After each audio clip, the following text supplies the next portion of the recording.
के लिए सीट आरक्षित करने की बात कर रहे हैं, तो आप लोगों को भी समझ में आ गया क्या कि बिना ओबीसी के आप सत्ता के करीब नहीं पहुंच सकते और उत्तर प्रदेश में कम से कम जो खोई हुई जमीन है उसे आप फिर से मजबूत नहीं कर सकते? देखिए, इसमें दो बातें हैं। पहली बात की, जब से राहुल गांधी जी ने संसद में ये बात उठाया कि पिछड़े वर्ग की जातीय जनगणना कराई जाए और जो कांग्रेस की सरकार में जातीय जनगणना हुई थी उसके आंकड़े मोदी सरकार 10 सालों में जारी नहीं कर पाई। आपकी सरकार में नहीं कर पाई। दूसरा, जो उन्होंने बहुत ही महत्वपूर्ण सवाल उठाया कि नहीं, हम बता रहे हैं आपको। दूसरा, उन्होंने महत्वपूर्ण सवाल जो उठाया कि जो 90 सचिव हुए केंद्रीय सचिवालय में, उसमें मात्र 3 ओबीसी के लोग हैं और 5% पूरे बजट का वो सिर्फ कंट्रोल करते हैं। सामाजिक न्याय को लेकर जो सबसे बड़ी बात है, देखिए, ये कह देना कि कांग्रेस पार्टी की बुनियाद में ही सामाजिक न्याय, समाजवाद, धर्मनिरपेक्षता है। सभी वर्गों के हितों को लेकर चलने की उसके अंदर एक सोच है। आप देखिए, कांग्रेस ने जमींदारी प्रथा का उन्मूलन करके और पिछड़े वर्ग को आरक्षण दिया, पिछड़े वर्ग को जमीनें दी। जो आज हमारे पिछड़े वर्ग के लोग के पास जो जमीन है वो जमींदारी प्रथा उन्मूलन के बाद हुई। कांग्रेस ने समय समय पर तमाम ऐसे कार्य किए जिससे पिछड़े वर्गों के सामाजिक, राजनीतिक और आर्थिक उन्नयन में सहयोग मिल सके। आपको याद होना चाहिए, मंडल कमीशन को 2 बार विस्तार इंदिरा गांधी जी ने दिया था। मंडल कमीशन, मैं मानता हूं कि बीपी सिंह जी ने घोषणा की थी, लेकिन पहली नौकरी हमारे प्रधानमंत्री थे और कांग्रेस की सरकार में 93 में पहला नौकरी ओबीसी को मिला। नहीं सर, लेकिन आप पर तो ये भी आरोप लगता है कि 10 साल तक उस रिपोर्ट को आप दबाकर बैठे रहे। 10 साल तक उस रिपोर्ट को आप दबाकर बैठे रहे और आपकी सरकार ने कोई फैसला नहीं लिया। ये भी तो आरोप आप ही पर लगता है। 2004 से 14 तक मनमोहन सिंह की सरकार थी। माननीय अर्जुन सिंह ने इस देश में उच्च शिक्षा में पिछड़े वर्ग को आरक्षण दिया। कांग्रेस पार्टी की सोच है सभी वर्गों, धर्मों, सभी पंथों के लोगों को लेकर आगे बढ़ना। जब से राहुल गांधी जी ने सदन में ये सवाल खड़ा किया है, महिला आरक्षण में सवाल ओबीसी की बात किया है, तब से भारतीय जनता पार्टी कभी ट्विटर पे खेल रही है, कभी वो फेसबुक पे कर रही है कि पिछड़ों को जोड़ेंगे। अरे मैं कहता हूं उनको दिल से कब जोड़ेंगे, उनको शासन सत्ता में भागीदारी कब देंगे, वो आपसे कब जोड़ेंगे, ये तलाशिए।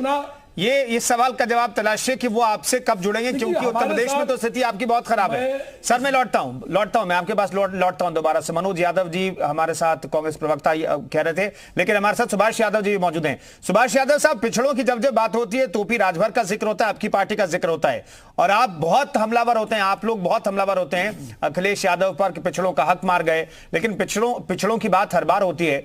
पिछड़े जा तो रहे बीजेपी के साथ ही हमेशा से, 2014 से देखें तो पिछड़े जो है बीजेपी के साथ इंटैक्ट दिखाई दे रहे हैं। इसके पीछे की वजह आप बता सकते हैं क्या? देखिए, प्रदेश सरकार की और केंद्र सरकार की जो जन कल्याणकारी योजना है वो पिछड़े वर्ग के लोगों तक पहुंच रही है।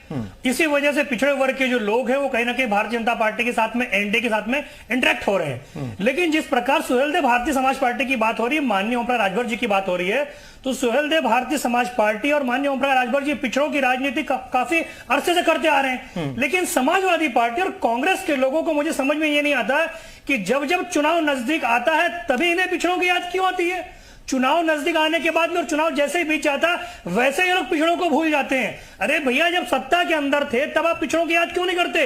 तब पिछड़ों को राजनीतिक हिस्सेदारी दीजिए, जब पिछड़ों को प्रतिनिधित्व दीजिए। जब आरा को टिकट देने की बारी आती तब समाजवादी पार्टी कन्नी काट लेती है, जब अर्कवंशी को टिकट देने की बारी आती तब कांग्रेस पार्टी कन्नी काट लेती है। बिंद है, धीमर है, कुंवर है, प्रजापति है, पाल है, पटेल है, कुशवाहा है, मौर्य है, कोयरी है, ये क्या पिछड़े वर्ग के अंदर नहीं आते? समाजवादी पार्टी जिस पिछड़ों की बात करती है, समाजवादी पार्टी, कुंदन जी मैं दावे के साथ बोल रहा हूं, समाजवादी पार्टी कभी किसी गैर यादव को उत्तर प्रदेश के अंदर मुख्यमंत्री बनने नहीं देगी। समाजवादी पार्टी कभी किसी गैर यादव को उत्तर प्रदेश के अंदर बड़ा नेता नहीं बनने देगी। ये कौन से मुंह से पिछड़ों की बात करते हैं? और कांग्रेस पार्टी सुपो तो सुपो बोले, चलनियो यमन 72 छेद, ये कौन सी जाति की जनगणना की बात कर रहे हैं? बार बार ठीक रहा एनडीए सरकार के ऊपर, बार बार ठीक रहा भारतीय जनता पार्टी की सरकार के ऊपर। 2011 के अंदर जो जातिगत आंकड़े थे, 2014 के अंदर तक कांग्रेस पार्टी सरकार के अंदर थी, यूपीए सरकार में थी। आप ही 2011 के जातिगत आंकड़े को सार्वजनिक कर दिए होते भैया। पिछड़ों का हक मिल गया होता, सामाजिक हाशिए पर बैठी हुई वो जातियां जिनको उनका अधिकार नहीं मिल पाया उनको उनका अधिकार मिल गया होता। डिबेट के अंदर बैठ के सिर्फ बकर बकर कर सकते हैं, पिछड़ों की नुमाइंदगी की बात कर सकते हैं। सही मायने में जब पिछड़ों को हक देने की बारी आती है तो समाजवादी पार्टी और कांग्रेस पार्टी किनारा काट लेती है। 2001 के अंदर सामाजिक न्याय समिति की गठित हुई थी और 8 अक्टूबर को सामाजिक न्याय समिति की रिपोर्ट सबमिट कर दी जाती है। उसके बाद कुंदन जी 4 बार बहुजन समाज पार्टी की सरकार, 4 बार समाजवादी पार्टी की सरकार, केंद्र के अंदर भी 2014 तक यूपीए की जो सरकार थी इनको इन्होंने समर्थन देके रखा था। ये पिछड़ों की बात करने वाले, ये दलितों की बात करने वाले, भैया सामाजिक न्याय समिति की रिपोर्ट लागू कर दिए होते तब तो दलितों को उनका हक मिल गया होता, पिछड़ों को उनका हक मिल गया होता। ठीक है। तब लागू नहीं किए। चुनाव आएगा दलितों के रहनुमा बन जाएंगे, चुनाव आएगा पिछड़ों के रहनुमा बन जाएंगे। कौन से सुभाष यादव बात करते भैया? सुभाष यादव जी आता हूं। वो आप एक ही सीट थी। ठीक है राजीव रंजन जी, इतिहास के झरोखे से देखें तो पिछड़ों का नजदीक कौन दिखाई देता है, और हाल के इतिहास को देखें, राजनीतिक चुनाव के समीकरण को देखें, नतीजों को देखें, तो किसके नजदीक ये जो धड़ा है समाज का जो करीब 52% के आसपास है वो किसके साथ इंटैक्ट दिखाई देता है आपको? कुंदन जी देखिए, 2014 के बाद जब से एक पिछड़े घांची तेली समुदाय से आने वाले नरेंद्र मोदी को भारतीय जनता पार्टी ने अपना नेता बनाया, तब से इस देश में कंट्री वाइड पिछड़ों का करीब 50% वोट भारतीय जनता पार्टी को मिलता है। एक बात। अच्छा, अभी कांग्रेस के प्रवक्ता बोल रहे थे, हमारा इनसे सवाल है कि काका साहब का लेकर आयोग 1953 में गठित हुआ पिछड़ों पे पहली रिपोर्ट देने के लिए। 1953 से लेकर 1975 तक पंडित जवाहरलाल नेहरू इंदिरा गांधी की सरकार रही। 1979 में मंडल कमीशन गठित हुआ, 1980 में रिपोर्ट आ गई जी। उसके बाद 9 साल इंदिरा गांधी रही, राजीव गांधी रहे। आज राहुल गांधी का मैं एक फुटेज देख रहा था, राहुल गांधी बड़े गुस्से में है पिछड़ों की स्थिति को लेकर, बहुत गुस्से में उनका चेहरा दिखाई दे रहा है। राहुल गांधी को पहला गुस्सा अपने नाना के ऊपर, अपनी दादी के ऊपर, अपने पिता के ऊपर करना चाहिए कि आजादी के बाद सबसे अधिक दिनों तक इन्हीं का परिवार पीएम रहा, इन्हीं की पार्टी की सरकार रही। लेकिन कोई भी रिपोर्ट, मंडल आयोग की रिपोर्ट लागू किया वीपी सिंह ने। तो सवाल यह है कि जब जब चुनाव आता है तो पीडीए, पिछड़ा, अगड़ा, आज भारत इतनी प्रगति कर रहा है और भारत को इस चुनाव में केवल एक जाति जहर में झोंकने की कोशिश हो रही है जी। इनके पास कोई डेवलपमेंट का मुद्दा नहीं है।